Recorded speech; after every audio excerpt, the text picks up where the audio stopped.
context where somebody has 11th hour at 11th hour. Thank you for clarifying. Decline. This is very great of you that you have agreed and you have come.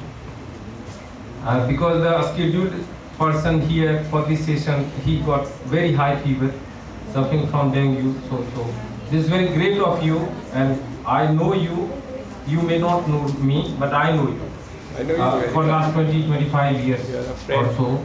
So very great that you have consented and you are very much here. Many of the participants, they are from social sciences, and they will get a lot from you, your insights, your contributions to this pedagogy in social sciences and so on. So thank you very much, sir. On behalf of PGDAV College, we welcome you, and we are grateful also that you have come here. So this is over to you now, sir. Yeah. Oh, yeah. I request, ma'am, Sarvani ma'am, to as a token of respect to the honorable resource person here, that please give him this sapling. Thank you so much. It's an honor. So thank you, sir. Thank you very much. So that you're here. So now this is over to you, sir. Thank you. I should sit and Yeah, this is the up to mic you, is. sir. You can walk down, talk, interact the way you want. You are senior enough. Yeah, thank you. I'll just sit and. Yeah. I hope my voice is getting across. Yeah, this mic is working. So friends, I'm extremely honored, and it's a pleasure really to come again to this college and speak to teachers, both I believe from this college and from outside also. The only as it was mentioned, I got this invite only yesterday, so maybe I'm not fully prepared. I generally believe in using a PPT and illustrations, but there was no time unfortunately for that. So this will be a kind of an extempore talk based on some insights from my research. And the only reason I accepted this invite was that I have tried to do extremely interdisciplinary research. I have published papers in almost all the social sciences, which is a little difficult because to get other referees to accept your work, it's not easy from leading journals from others. You have to show complete mastery in your footnotes to be able to publish in another discipline.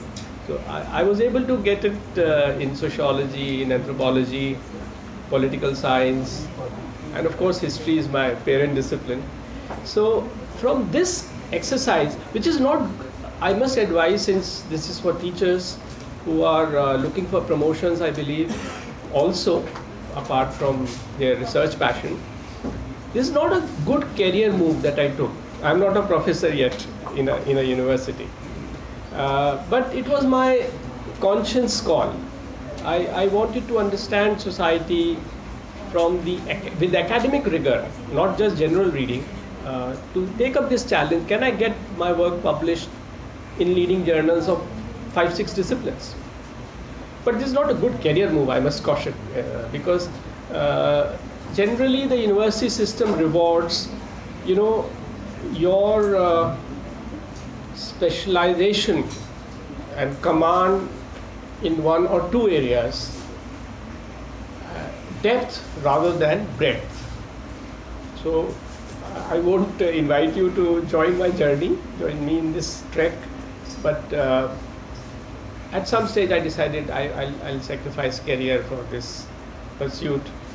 So from this experience I'll share, as it was mentioned, I have a book on writing politics, which is in core political theory. I looked at the left discourses in India, and I raised this question: why, after attracting best brains from across the world, the left went so wrong so many times?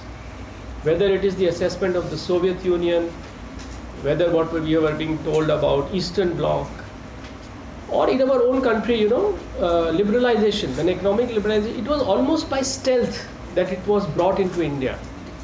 The left establishment was so opposed to it.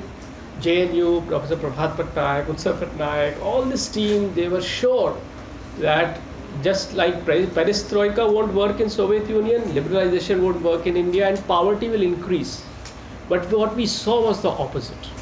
Poverty has definitely declined. Even left admits it today, though they had started admitting very, very late. But by late 90s, it was apparent, international data, etc. And similarly, regarding computers, we were so opposed. We said jobs will be lost. So there is something to learn from these blunders that we have been, that especially intellectuals have been making repeatedly. Green Revolution, was opposed. That and terrorism in Punjab was linked to Green Revolution. So intellectuals have been blundering immensely, grotesquely. So we need to look at this. My answer from my book was that why is left erring so much? After, remember, attracting the best brains, not only in the university system, but if you talk of Professor Sumit Sarkar or Ramila Thaparji, they are international names. They are giants in the in brain work, not just academic work. And yet, why do they go wrong so often? One of my insights from my work was that it is the conceptual frame which was derived from Marxism, which became a blinker in the eyes of these brainy, smartest, very learned scholars also. The conceptual frame which describes society in terms of classes, which assumes that people are loyal to their classes, they have a consciousness derived from their classes, and material interests, class interest especially, motivates action. That is why, as Marx said, all history is the history of class struggles. Obviously, all history is not the history of class struggles. There are partition riots, there are, human beings behave in so many different kinds of collectives, and how can you say all history is the history of class struggles? Maybe Marx meant by history in this sentence, when change happens, when major change happens, it is through class struggles. Otherwise, of course, everyday history is full of non-class struggles. There are, as I said, feudal struggles. There are people dying for their feudal lord. They will give their life for their feudal lord. There are wars between nations. So struggles are between different kinds of entities, not just classes. But Marx was suggesting that all history, i.e. when history changes, when society changes, that is the history of class struggle. That is when class struggles happen. But even this was wrong. This is my point. He meant when French Revolution happens. French Revolution, according to Marxist, was a bourgeois revolution against the feudal aristocracy. Now, so much research, my history colleagues will know, Furet and Soma Simon, so many people have shown bourgeoisie was not even present as a separate, distinct class in an adequate number. And people from, even the aristocracy was fighting with the revolutionaries at times.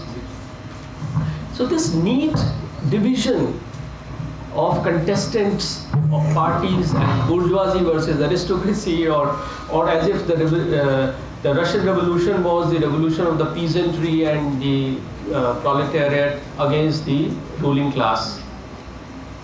The peasants, in fact, paid the biggest price in the Russian Revolution.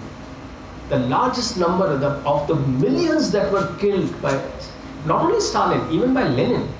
Because remember, the people who were in majority in 1917 in the Russian Duma was the socialist revolutionaries, who were the peasant party.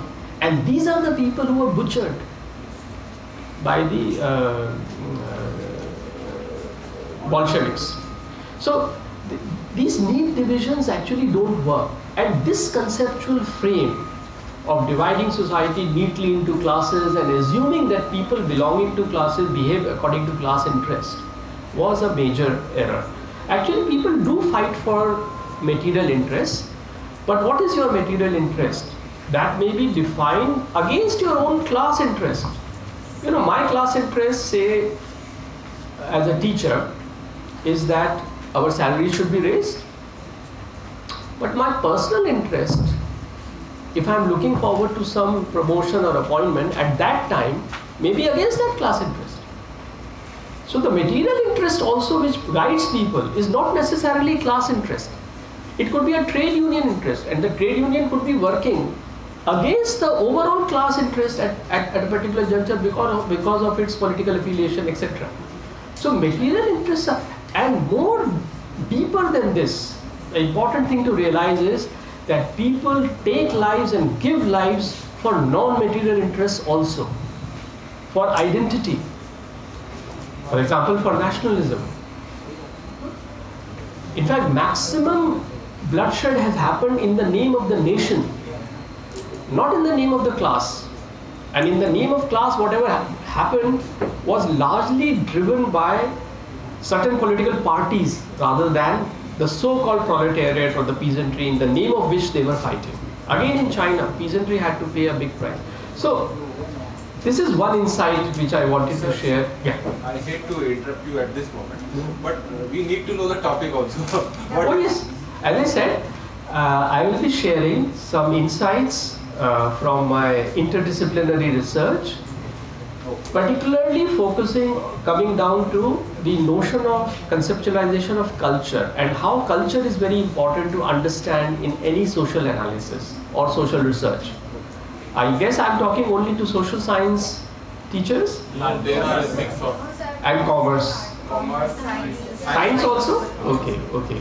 So I'm afraid I won't have much to talk about science methods today, but I'll be talking about social science, and it will help commerce teachers also in certain respects, because culture is a very neglected area. I'll come to this point in a while.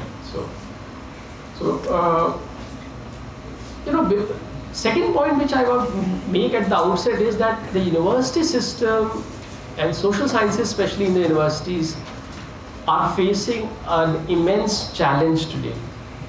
What is the challenge?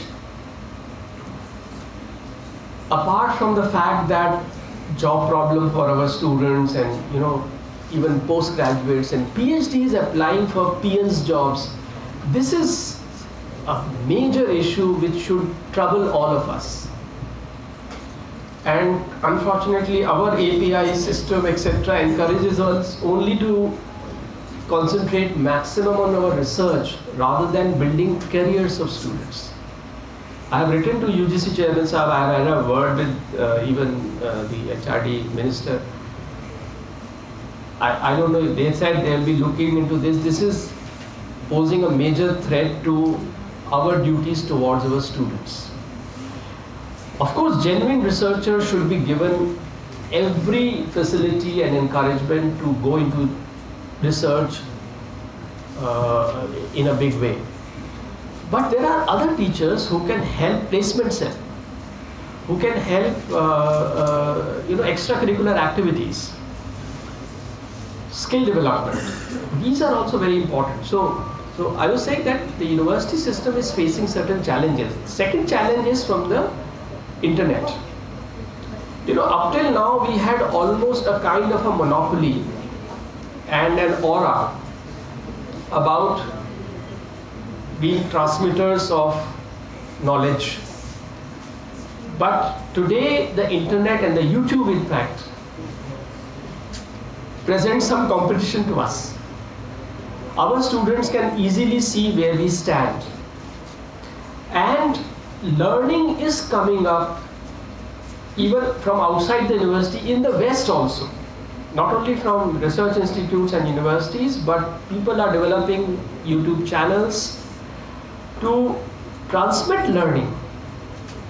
So we have to be a little more on our toes.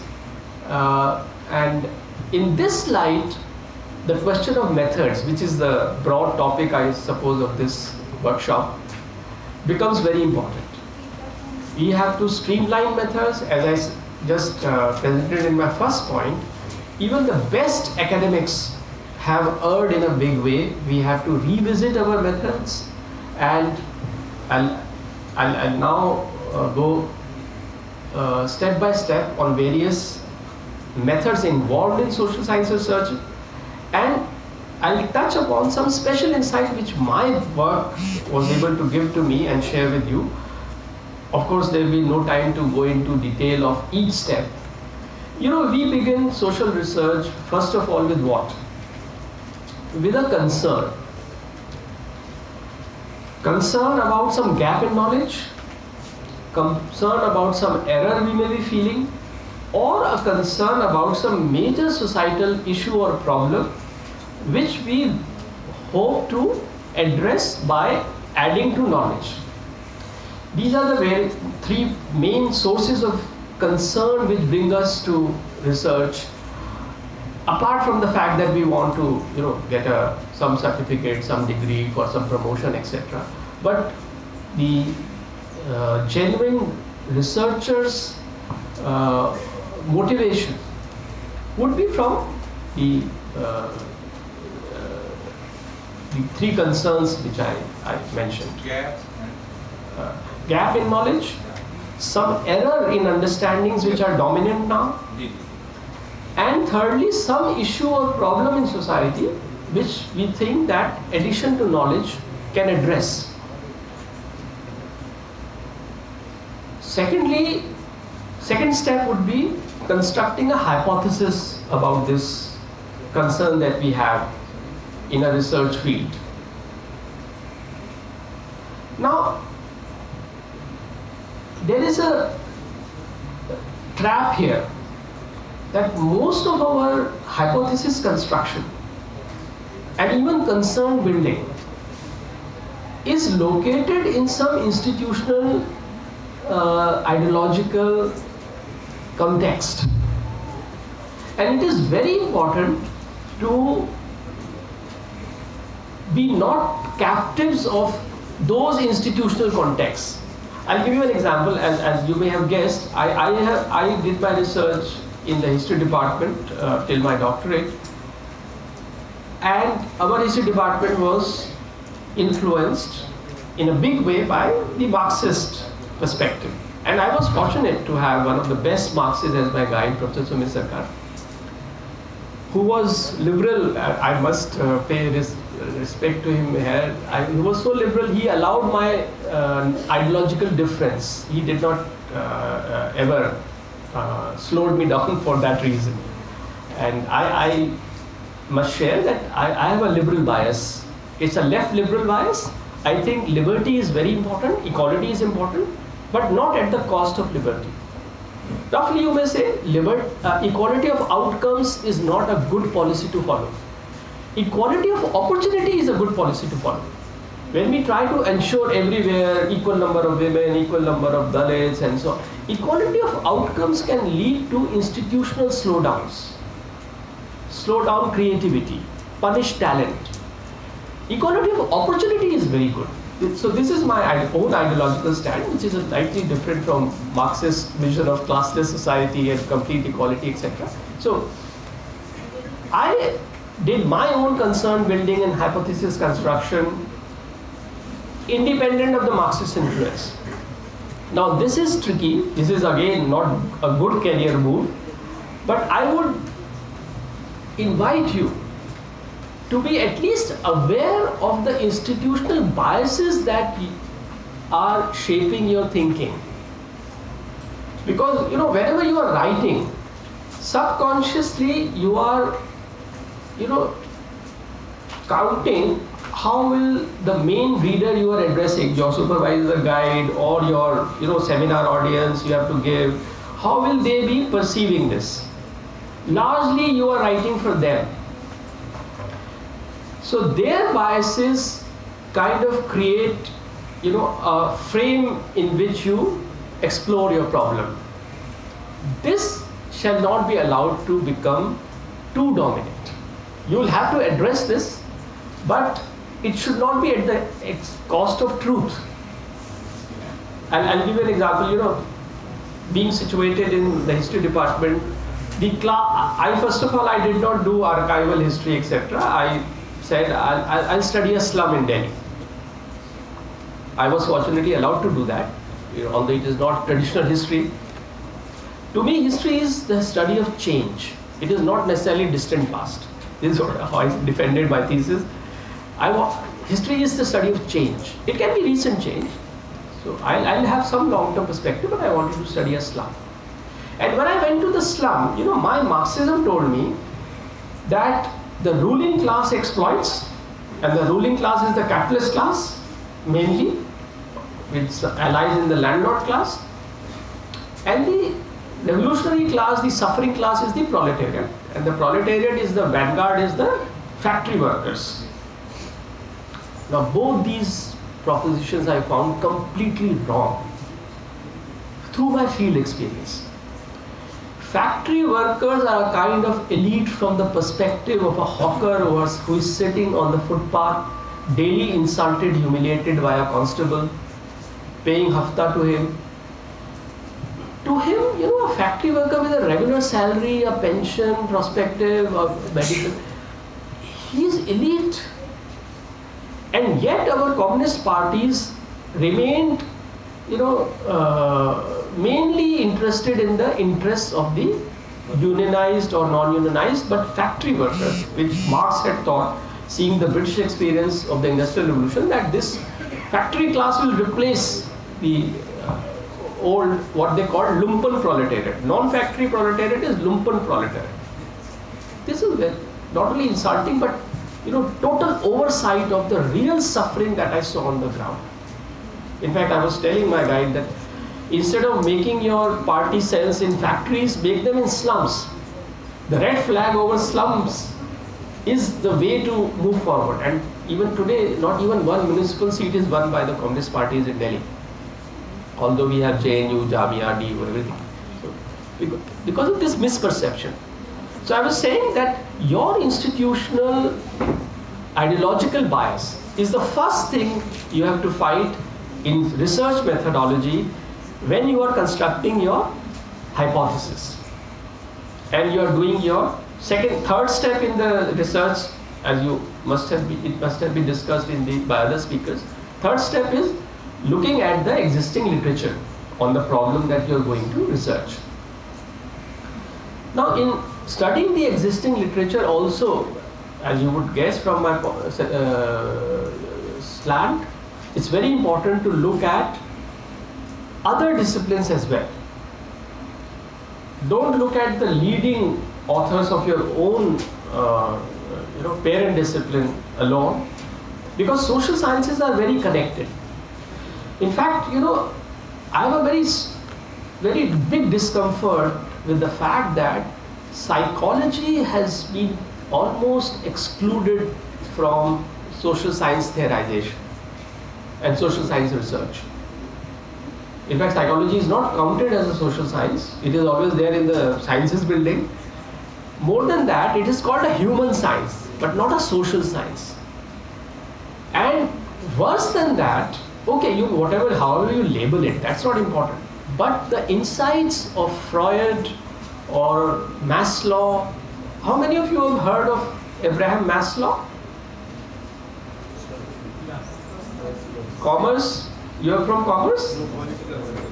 Political science. Okay, good. Unfortunately, Maslow, I would suggest to everybody, his book called Human Motivation. Yeah. Much better than Freud.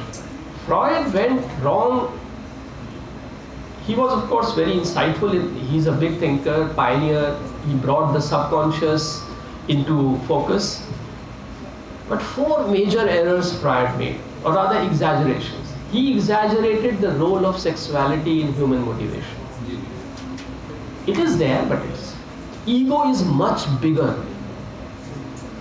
Subconscious force behind whatever we do. मेरे को किसी चीज से insult अगर मिलने जा रही है, उसके बारे में सबसे ज़्यादा कंसर्न होगा. Even I'll sacrifice all pleasures in order to save my face, respect. Similarly, he overrated the influence of infantile experience. As one of the later psychoanalysts called Erikson pointed out, late adulthood, adolescence, this is the time when identity takes firm shape in an individual. That is a much more crucial period. And now people say that adaptability is, in fact, even in later life also, an infantile experience writes the script for your life, as Freud says, is an exaggeration. Similarly, his emphasis that subconscious, as reflected in dreams, etc., is the principal, force in human agency, is overrated. Yes, subconscious is very important, but between the conscious and subconscious there is what can be called, private thinking. There is a lot of thinking that we don't show to others, but it is very much in our consciousness. That is the ground on which a lot of our decisions are made. Our social life is determined. It's not just the subconscious and the conscious. In between these layers in our consciousness were ignored by Freud. So broadly what I was saying was that there is a need, when you, in the third stage, when you go into existing literature, look at other disciplines also, and psychology is one that is unfortunately extremely marginalized and excluded.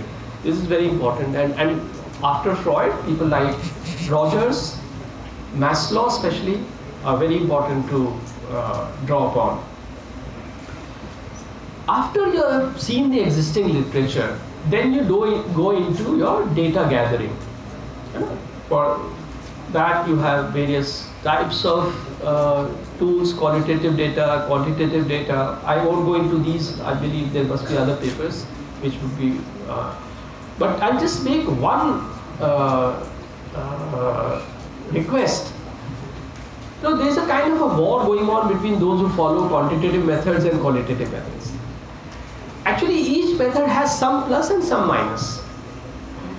The principal drawback of qualitative approaches, what are the qualitative approaches? Participant observation, the ethnography approach.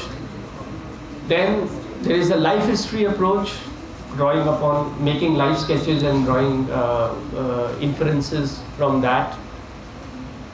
Then there are in-depth interviews, what are called interpretive interviews in place of short structured questionnaires, where you sit down with a person for long chats. Then there are focus group discussions. You all must be aware about these methods. And within history, there is interpretation of archival sources, documents. Now, the chief limitation of qualitative methods is that you are drawing upon a very small sample. Unlike the quantitative approach, which Pew Research, for example, USA, has this institution, like we have CSDS in India, there's Pew Research in USA, which does large-scale researches based on telephone interviews or email interviews, etc. So you use structured schedules or questionnaires with a very large sample. So that gives you evidence from, naturally, a very large body of respondents. But these official data statistics and quantitative surveys, they can be very, very misleading unless corrected by some pilot studies, or small sample studies should be picked up. How has this quantitative data come to us? I'll give you one very stark example.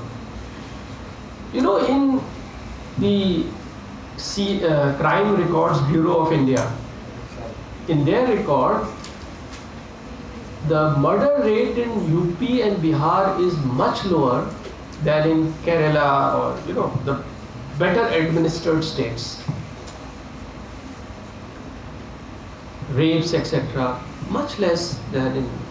But everyday news tells us there are many more, these ghastly incidents happening in some of the northern states. Can you guess the reason? Why is this, counterintuitive impression being given by the Crime Records Bureau data?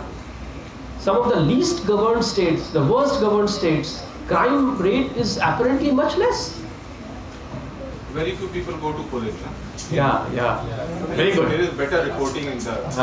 Not only they don't go to police, police does not register. Yeah.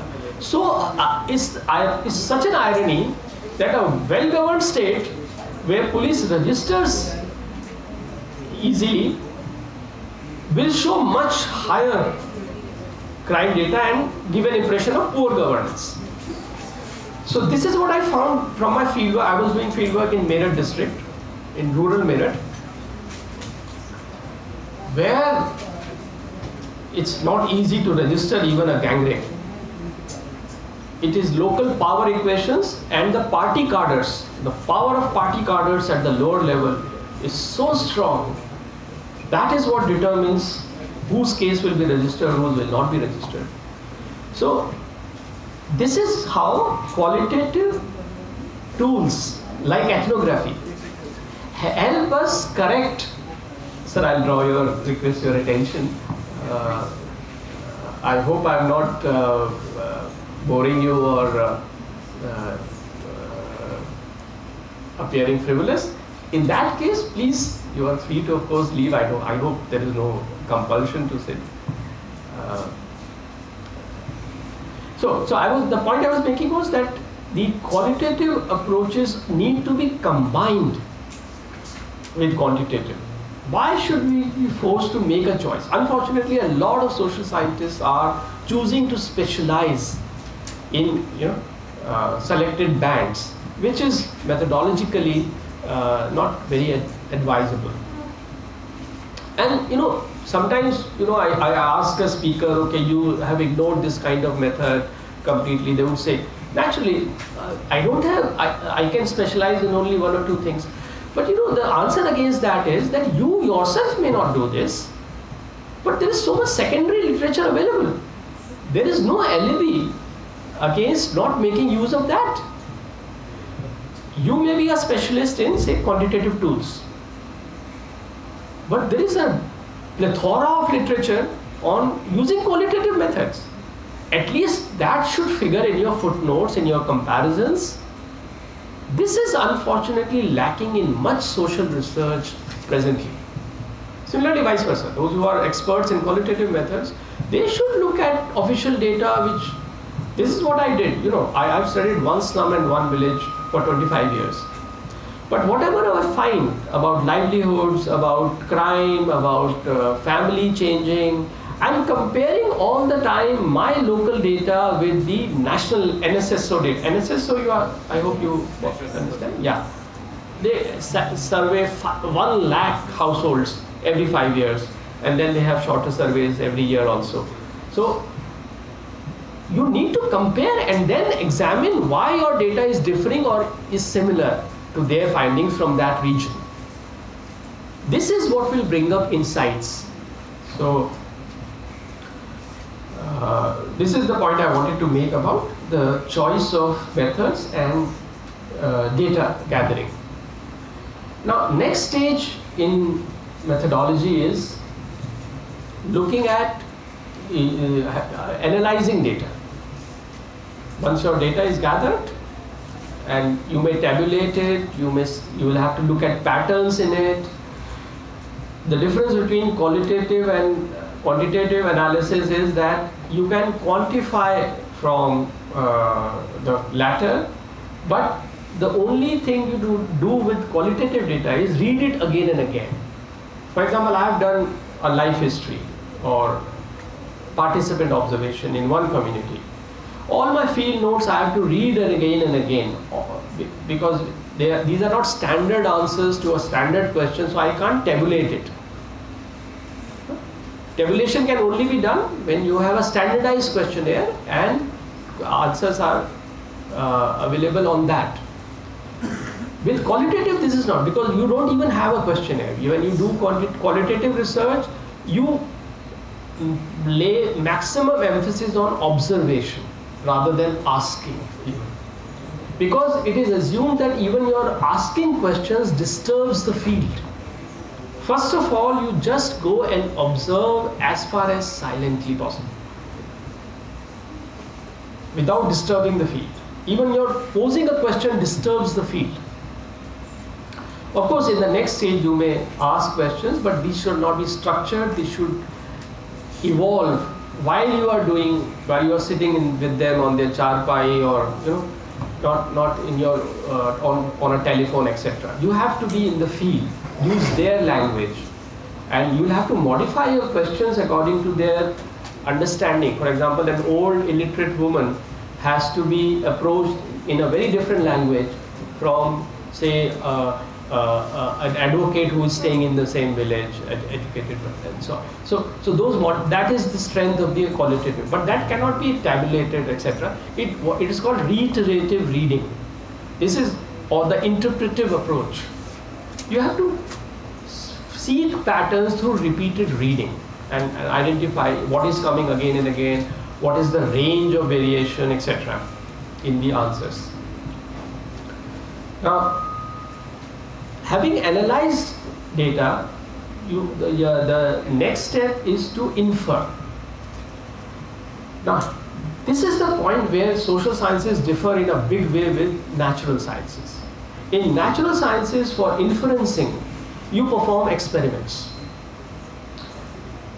In social sciences, experiments are not possible because society cannot be converted into a lab, and more than that, each individual is unique.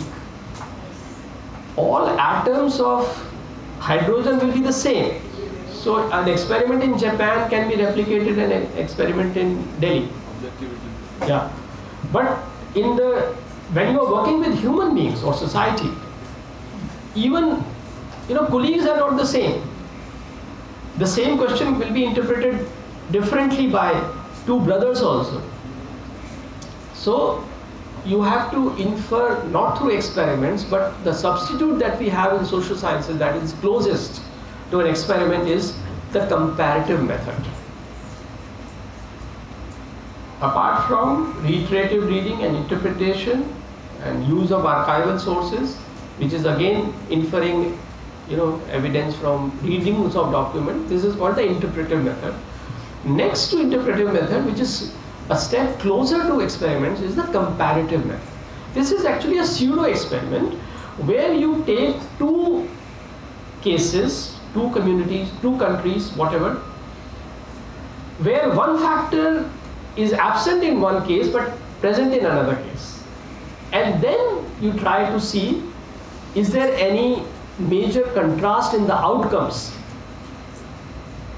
This method has been used by famous sociologists like Durkheim, for example, who studied suicides, and he raised this question: why are suicides much higher in rate in advanced societies?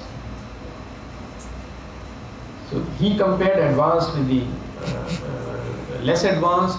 Protestant communities were showing much higher suicide rates, and the least suicide rates, are in Islamic countries. Very few, they can be fida'in, but very few suicides amongst Muslims. So he was reflecting on this. In the case of Islam, of course, it is the ideological factor. Religion is very strongly against anyone wasting life. But in the case of advanced societies, which have much greater comfort, much more prosperity and opportunities of fulfillment, etc., why should societies be high? Highest rates of suicides, for example, are in Japan, South Korea, France. And his answer was that with prosperity and with more choice, the primary institutions of society like family, like religious faith, are weakening, and this leaves the person who has maximum choice, etc., actually more in agony, in much more suffering at certain stages in life.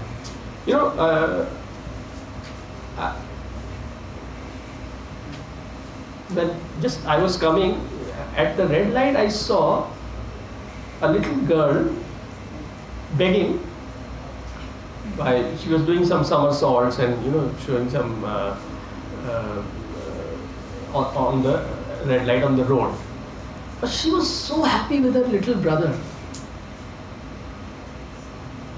Why educated and middle class people can crack down because from childhood they have not been used to any kind of insult, humiliation, etc. We are shielded from that. Whereas these people, they face humiliation on a daily basis and kind of become immune to that kind of experience over time. They won't commit suicide so easily. Whereas someone who has been used to a certain kind of respect and then loses it in some major way can crack down in that moment. So this is what explains so comparative method, comparing cases and seeing certain absences leading to certain particular kinds of outcomes. This is the closest we have in social sciences in terms of method to the experiment. Experiment में तो यही करते हैं ना, we introduce a Y factor and see what the outcome is, and then do it repeatedly and then come to a conclusion. हम ये चीज़ society के level पे नहीं कर सकते, but we can compare starkly contrasting communities and societies or countries, and then over time see if they are consistently showing up certain patterns of outcomes, and then connect. But this is actually correlation between X and Y outcomes. There is a correlation. To say that two correlated factors are also causally connected requires some insightful thinking. You get my point? I believe in commerce, etc., you must be doing a lot in data analysis from market research, etc. This happens. We consistently see that, say when there is more rain, there is more disease. So there is a correlation. But rain may not be the automatic cause of disease. It leads to some other outcome. Rain could be having some good effect also on health, but because it is leading in a certain community to proliferation of some germs, etc., whatever, there is a third factor that is involved, which is the actual cause. So correlations should not be automatically understood as causal connections. They have to be further investigated through hypothesis testing. Then you will come to causation. But here again there is a very important point to note between causes that occur in the natural world and causes in the social sciences. In the natural world, if we say that the cause of global warming will be rise in ocean levels, okay. If we say this is the cause, then this will be universally applicable. Unless you go out of the galaxy, etc., which Einstein would say relativity hota hai. Where time and space changes, then it's a different thing. But say within our Earth and its standard gravitation, etc., it will be a global phenomenon. So a cause in natural science means something which will occur everywhere. This is not the case it's rarely the case in human affairs. When we say that the French Revolution was caused by, let's say, the French Bourbon monarchy became bankrupt because of the wars they had in America. So they could not even borrow from the market, and they could not pay the soldiers. Soldiers refused to fire, and at the same time there was a famine, etc. So these certain factors come together to create a major outcome in society. And this combination of factors can be different in different occurrences. Russian Revolution did not have the same combination of factors. Right? English Revolution did not have that particular combination. There was no bankruptcy in England. So this is the point to understand. In social affairs, causes are not standard. Does that mean that we can't generalize at all? That in each revolution we'll have a different set of combinations? No, there are factors. Bankruptcy of the monarch or the center can be a strong factor, but it may not be a sufficient cause. So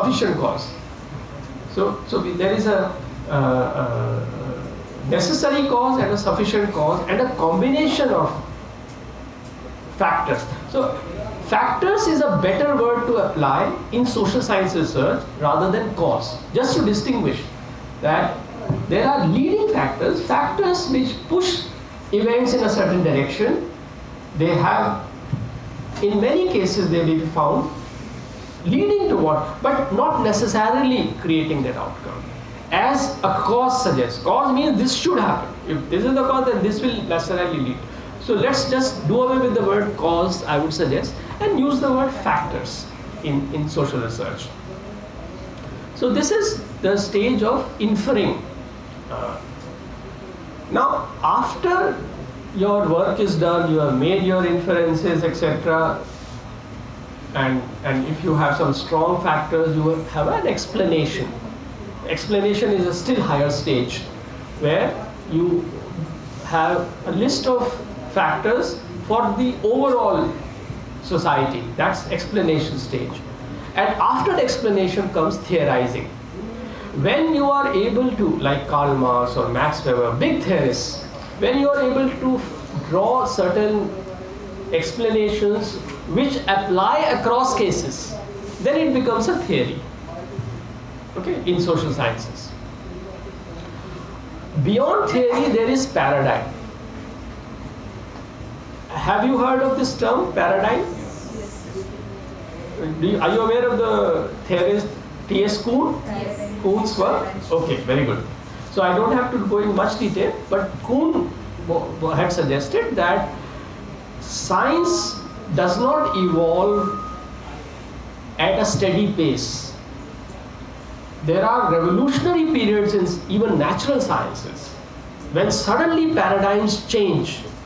And paradigms are underlying assumptions, not just theorems or theories about say Newton's laws of motion, etc. It is beyond this, underlying these, the assumptions about time, space, for example, in natural sciences, or the assumptions about human nature. Social sciences में क्या हमारे होते हैं? Deep underlying assumptions. We have some assumption of a human nature with which we operate. Now this is not entirely or fully examined all the time.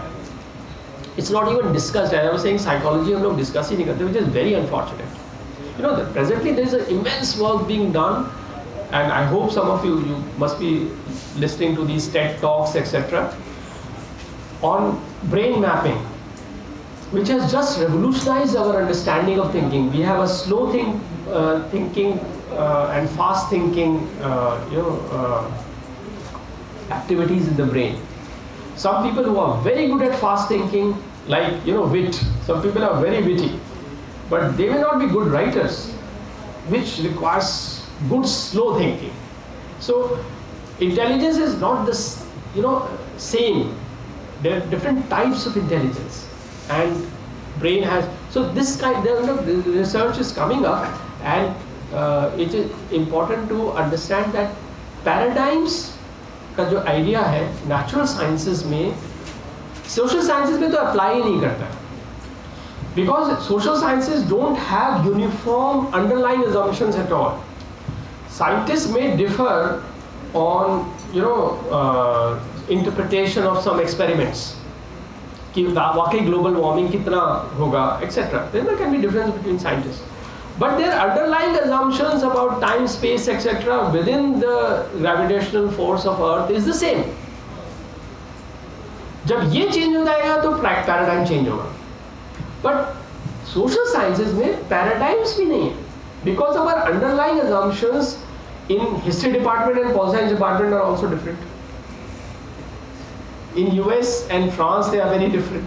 So जो underlying assumptions about human nature, about what are the major facets of society, this is an underlying assumption. Some social science use the term presuppositions.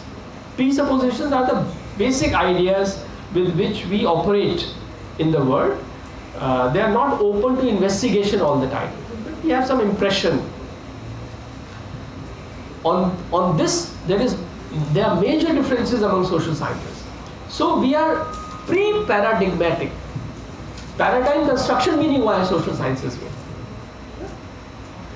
Now, But this does not absolve us from the responsibility of examining our presuppositions and assumptions all the time. Especially, for example, human nature. Are we basically evil behind the pretense of goodness that we strut around in society? One person may have that kind of impression.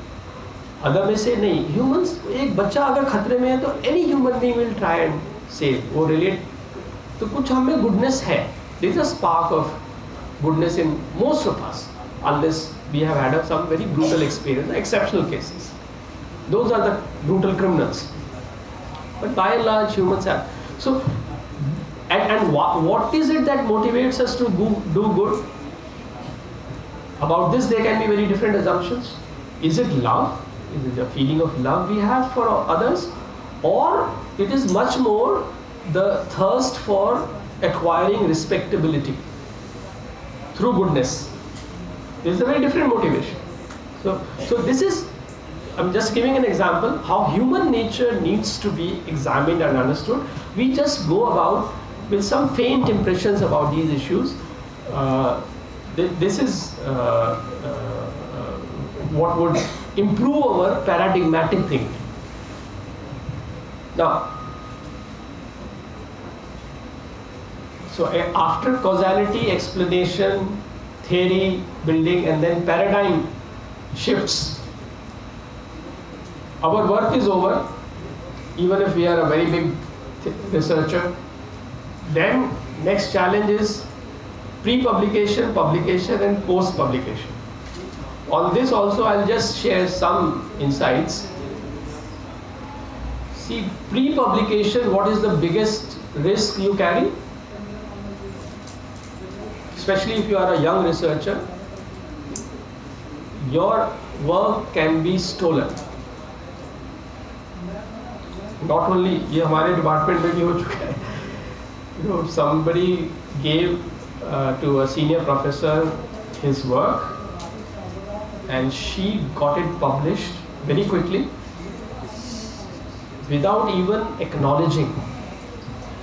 And on top of that, she rejected his article.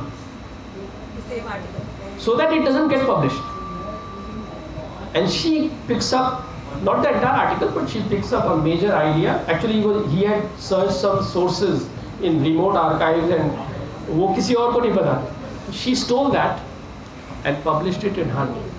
So you face this major risk. Even as a senior researcher, this can happen. Plagiarism, हमारी community कोई बहुत innocent नहीं है. This is happening a lot. How to protect yourself? Of course, have a strong password on your laptop and don't use Wi-Fi in public areas on a machine which has your matter. These are simple tips. But more than that, you will submit an article somewhere. It will take at least 1 year to get published. और जिन referees को जाएगा वही उसको use कर सकते हैं और तुम्हारा रिजेक्ट करेंगे अगर वो उसको यूज कर रहे हैं तो डबल लॉस. फिर तुम 1 साल वेट करो, नेक्स्ट जर्नल को भेजो. So what is the protection against this? It's a very easy thing. Present a paper and get it recorded, your presentation, even if it may be in your own department with your students maybe. Just present it before sending it anywhere. Get a video recording, upload it on YouTube. That shows the date also. तो वो idea तुम्हारा science में क्या कहते हैं वो मिल गया, patent हो गया कि इस डेट पे तुम ये फाइल कर चुके थे. Okay, preferably presented in a seminar. But suppose you are being targeted by some senior professors, तुमको फोरम ही नहीं मिल रहा है. कभी कभी ऐसे भी होता है. No worry, you do it with your colleagues, with your own department. वो भी नहीं कर रहे, you do it in your classroom. वो भी नहीं है तो you just sit on your dining table, आगे कैमरा लगा के you just record it and upload it. This is. और वैसे तो एक और चीज होती है वर्किंग पेपर. जितने भी रिसर्च इंस्टीट्यूट्स होते हैं ना, before you send it to a journal, working paper आप प्रेजेंट कर सकते हो आफ्टर गिविंग अ सेमिनार, और वो वर्किंग पेपर अपलोड हो जाता है उनकी वेबसाइट पे. सो वो that shields you from your matter being stolen. But in case you are least connected, suppose you are not very social, you are not very networked, and you don't want to run around big people. जैसे researchers कई बार होते हैं, थोड़े शाय होते हैं, थोड़ा introvert होते हैं. उसके लिए भी मैंने एक आपको तरीका बताया. You must shield your work, क्योंकि ये बहुत कॉमन है. We don't realize some vice chancellors have been implicated in shameless plagiarism. And they could rise to become vice chancellor. This is, alarm bell. So be very cautious with your. This is the pre-publication stage. Next is publishing. If you get an international publisher, etc., fine. पर अगर नहीं मिलता है by chance, ये लोग time बहुत लगाते हैं. There is no harm. Indian publishers मिल जाते हैं, and there is no need to feel guilty about paid publishing. वो 30-40 हज़ार लेते हैं. Ansari road is full of publishers. They will publish it and your work is out. The more important thing is that it gets reviewed. Big publisher हो तो बहुत अच्छा है, क्योंकि वो लोगों का डिस्ट्रीब्यूशन चैनल बहुत अच्छा होता है. आपका बुक अगर उस लेवल का नहीं है, वो लाइब्रेरी से कनेक्टेड होते हैं बहुत, उनका तो छोटा पब्लिशर वो काम नहीं कर पाएगा. तो but suppose it's not getting publish, so you get it published from a smaller publisher. But next step जो आप ट्राई कर सकते हो वो है रिव्यू. जैसे मेरे किताब के साथ ये हुआ था. My PhD thesis is a critic of Marxism, और उस समय मार्क्सिज्म इतना डोमिनेंट था कि लिटरली मतलब हम लोगों को कई बार ना डांट खानी पड़ती थी सेमिनार हॉल में, ऑडिटोरियम में. मतलब इतना एग्रेसिव वे में डाउनग्रेड किया जाता था. अगर आप ये भी बोल दें कि चाइना में 30 million were killed in the cultural revolution, how can we idealise such a system. उस समय 80s में ये पॉसिबल नहीं था इतना भी बोलना. तो I did not get recommendations to be published by a big publisher. और उनके भी पता है, ये बड़े कुछ थोड़े से ही लोग ना, ज़्यादातर पब्लिशर्स की जो एडवाइजरी टीम है वही है, उनमें भी वही होती है. तो आपको नहीं पता होगा, छोटा सा ग्रुप होता है, ये सब कुछ कंट्रोल कर रहा है. Now of course if you have decided to go with them, fine. तो इतना प्रॉब्लम नहीं होता. एक भी आपको अगर कोई पुश करने वाला है तो ये एकेडमिक वर्ड ऐसा, but I don't value that. Truth से अगर प्यार, मैं रिसर्च कर रहा हूँ, मैं सच्चाई के लिए कर रहा हूँ. और अगर मैं ये नहीं बोल सकता कि इतना वायलेंस करने वाली आइडियोलॉजी गलत है, तो I would rather not be published. तो खैर, अगर आपको कभी ये डिलेमा फेस करने पड़े तो नेक्स्ट स्टेज क्या है, रिव्यूज हो जाने चाहिए. वो थोड़ा वाइडर वर्ड हो जाता है. Like you send it to newspapers, they are not constrained by necessarily by these super academics. और बाई चांस जब तक मेरा किताब आया था, जैसे फॉर एग्जांपल सोवियत यूनियन टूट गया था, और थोड़ा सा जो न्यूज़पेपर्स है, they were now open to Marxism and its critic and understand कि इतना सब हम गलत कैसे हो गए. तो I had lots of reviews in the newspapers and so on. Sir, आपकी रिसर्च तो बहुत वैल्यूएबल होगी उस टाइम. नहीं, वैल्यूएबल होनी चाहिए. ये तो ज़्यादा टॉपिक से रिलेट कर रहा है. हाँ, I got some good reviews. उसका जल्दी रीप्रिंट भी आया. लेकिन एकेडमिक्स में उसने आज तक लेफ्टिस्ट हेजेमनी है, और आज तक एक मैंने ऑनेस्ट सेमिनार नहीं देखा इस बात पे कि why did Marxism go wrong. इतने सारे सेमिनार्स होते हैं. सबसे ज्यादा तो हमें इस पे चिंता होनी चाहिए कि हम इतना गलत क्यों रहे. मैंने एक भी इस पे सेमिनार या कॉन्फ्रेंस नहीं देखा. चुपचाप इन लोगों ने क्या किया है कि मार्क्सिज्म छोड़ के अब पोस्ट मॉडर्निस्ट हो गए. And this is a somersault कलाबाजी है पूरी. क्योंकि मार्क्सिज्म है साइंटिज्म. मार्क्स कहते थे कि उनकी जो थियरी है वो साइंटिफिक थियरी है. वो साइंस में बिलीव ही नहीं करते थे, वो कहते थे कि मैं साइंटिस्टिक थियोरी दे रहा हूँ। और जो पोस्ट मॉडर्निज्म है वो कहती है ट्रूथ को हम जान ही नहीं सकते, साइंस तो बहुत दूर की बात है। और ये डेरिडा, फूको, ये जो बड़े बड़े पोस्ट मॉडर्निस्ट हैं, ये सब पहले कम्युनिस्ट थे, फ्यूरे, और रातों रात ये पोस्ट मॉडर्निस्ट हो गए। जो लोग पहले वेवेरियन थे वो मल्टीकल्चरलिस्ट हो गए। मल्टीकल्चरलिज्म यू अंडरस्टैंड, बड़ा डोमिनेंट थियरी है। दे से कि every culture is to be equally valued, और जितने ज़्यादा कल्चर्स हमारी सोसाइटी में उतना ज़्यादा अच्छा है। And you can't rank cultures, खाली एक को छोड़ के, वो है यूरोपियन जो कल्चर है, ग्रेशो रोमन ट्रेडिशन है, वो खराब। मल्टीकल्चरलिज्म में उल्टा ही हो रहा है। Black African Americans, all kinds of diversities are to be promoted. Now this is going to the other extreme. पहले ये लोग क्लेम करते थे कि नहीं, Europe is the most superior, जो टॉइनबी का ज़माना था, जो हमारे यहाँ विंसेंट स्मिथ की किताबें थी, है ना, इंडियन हिस्ट्री वगैरह पर, तो दैट वाज इंपीरियलिस्ट हिस्टोरियोग्राफी। अभी जो पोस्ट कलोनियल और मल्टीकल्चरल थियरीज हैं वो दूसरे एक्सट्रीम भी चले गए।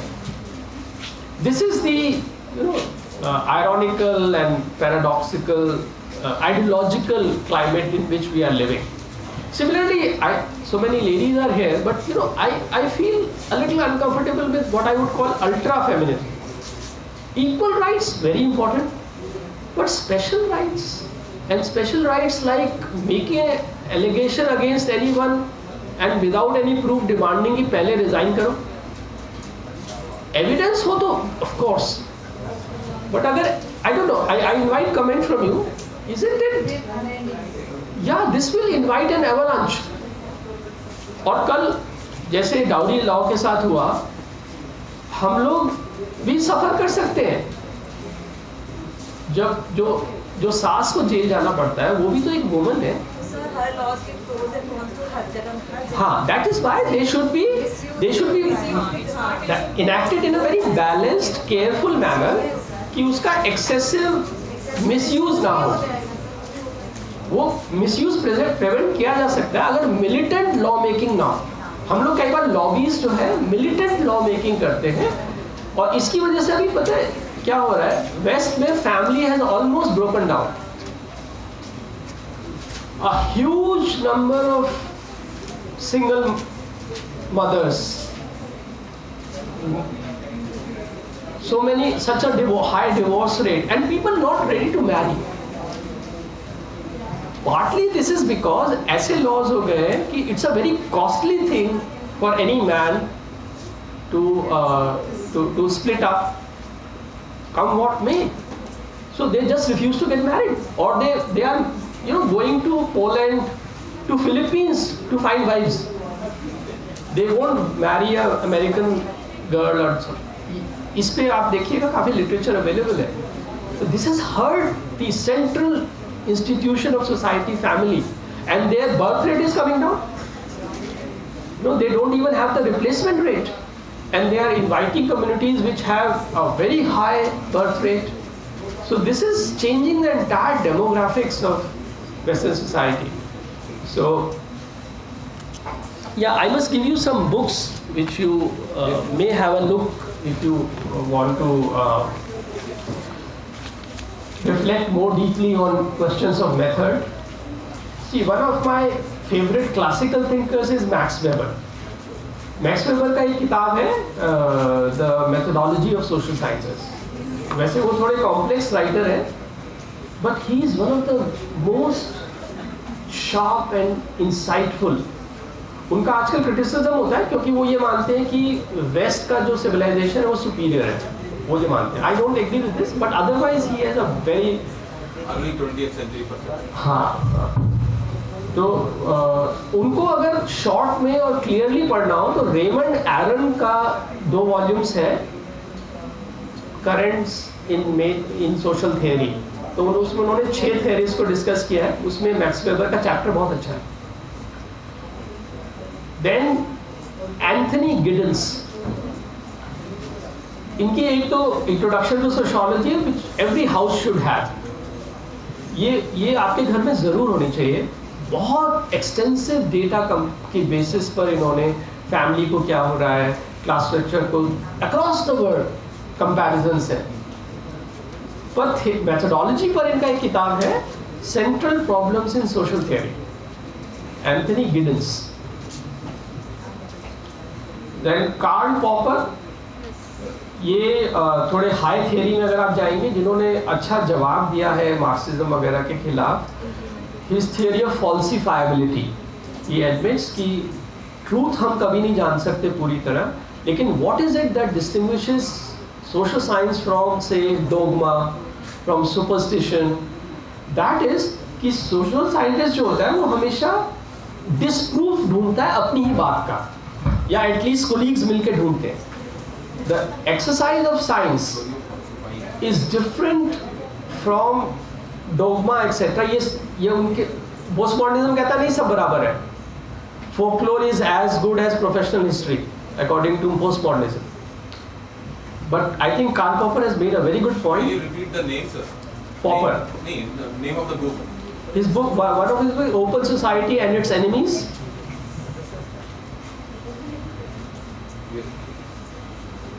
और उनका जो थीसिस है सेंट्रल, वो है falsifiability, that social science proposition should be made such that it is falsifiable. ये महिला इसलिए मर गई क्योंकि इसमें भूत आ गया था, अब ये फॉल्सिफाइबल नहीं है, तो it is not a scientific proposition, it can not be falsified. Your proposition should B falsifiable, कि वो कुछ टेस्ट किया जा सके उसको। Yeah, exactly. You will find all this in this book. Then Andre, sorry.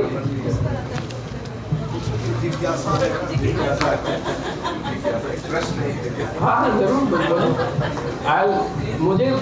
मुझे पिपासा है जिज्ञासा की। अगर कुछ क्वेश्चंस हो तो जरूर पूछेगा। बस मैं एक ये रीडिंग्स बता दूं। एक हमारे इंडियन सोशल साइंटिस्ट है आंद्रे बेते, आप जरूर पढ़िए। उनकी बहुत किताबें हैं और मेथड्स पर भी उनकी बुक है एम शाह के साथ। और एक आज सी राइट मिल्स सोशियोलॉजिकल इमेजिनेशन, और विनय श्रीवास्तव जी हमारे बहुत अच्छे मेथड्स पर बहुत अच्छे स्कॉलर हैं, उनका वो बुक बहुत यूजफुल है। और वेस्टर्न थेरिस्ट में मैल्कम विलियम्स की किताब बहुत अच्छी है, making sense of social research. ये सब रतन टाटा लाइब्रेरी में अवेलेबल है, मैल्कम विलियम्स। और कुछ मैं आपको यूट्यूब और वेब लिंक्स ज़रूर रिकमेंड करूँगा। एक तो अमेरिका का जो हूवर इंस्टीट्यूट है, वो रेगुलरली ये टॉक्स होल्ड करते हैं by the name of uncommon knowledge.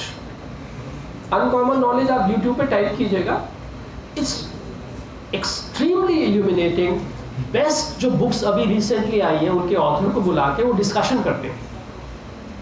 It's very easy to grasp, और जो बुक्स की हाईलाइट्स है वो भी निकल आती हैं, और यू लर्न अ लॉट। इसी तरह से ऑक्सफोर्ड यूनियन का जो डिबेट होता है वो यूट्यूब पे सारे ज़रूर देखिए जितने देख सकते हैं। और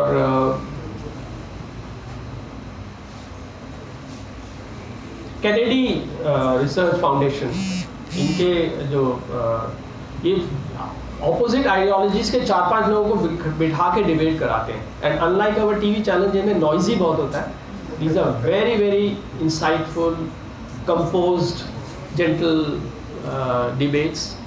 So I'll end here since we don't have more time. Thank you for your patience.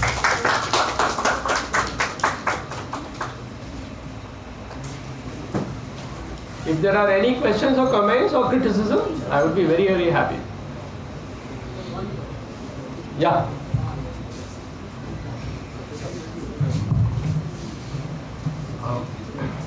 Please introduce yourself. My name is Mukesh Kumar Bairwa. I teach in the Department of English here. Sir, you said that Marxism has failed as a political social system. but Marxism has set the paradigm of equality. And the paradigm that we are following currently, the capitalist paradigm, that has also not produced equality in the society. For instance, there was a report from Oxfam which says that 1% richest people in India own 58% wealth of the people in the country. So, what is the alternative paradigm of equality? If Marxism is not one, if we reject it, then what is the alternative paradigm? Thank you for a very good question. See, first of all, Marxism and Marxists were completely hypocritical about their claims about equality. Equality खाली पैसे की जायदाद की नहीं होती. Equality of political power. Soviet union में क्या power का इक्वालिटी था? Where a few party politburo can decide who will live or die. ये कैसी इक्वालिटी है? किसी को भी साइबेरिया भेज देंगे. जोक्स के ऊपर जोर से ताली नहीं बजाई इस बात पर, लोगों को मार दिया गया. तो ये इक्वालिटी का हुआ. इक्वालिटी खाली इकोनॉमिक नहीं होनी चाहिए. सर यहाँ भी किशोर कुमार ने कांग्रेस के टाइम में गीत नहीं गाया तो हाँ, वेरी बैड. या हम साइबेरिया की यहाँ भी उदाहरण हम देख सकते हैं. No, I am not defending India at all. No. I am defending liberal welfare state. I am not defending India. Liberal welfare state भी सब जगह कुछ जगहों पर आ ही गया जरूरी है. But I would say Sweden, Austria, Canada, जहाँ पर equality of opportunity है. सर उस पर भी क्यों जाए? अभी रिसेंटली एकेडमिक्स और जितने जर्नलिस्ट हैं उनके अगेंस्ट एफआईआर लॉज वगैरह. अच्छा, okay. Means, sir, observations were taken and queries as well. We would now request all the participants to keep their questions and do discuss over lunch. This is very cruel, I understand it, but the structure is cruel when you adhere to it. So, thank you very much, sir, for your illuminating, because we have the convention of Thanksgiving, but I'll be saying sorry to Chandpal ji. I had requested him. Because food is a major driving force. Oh yes, motivation. So, Of course.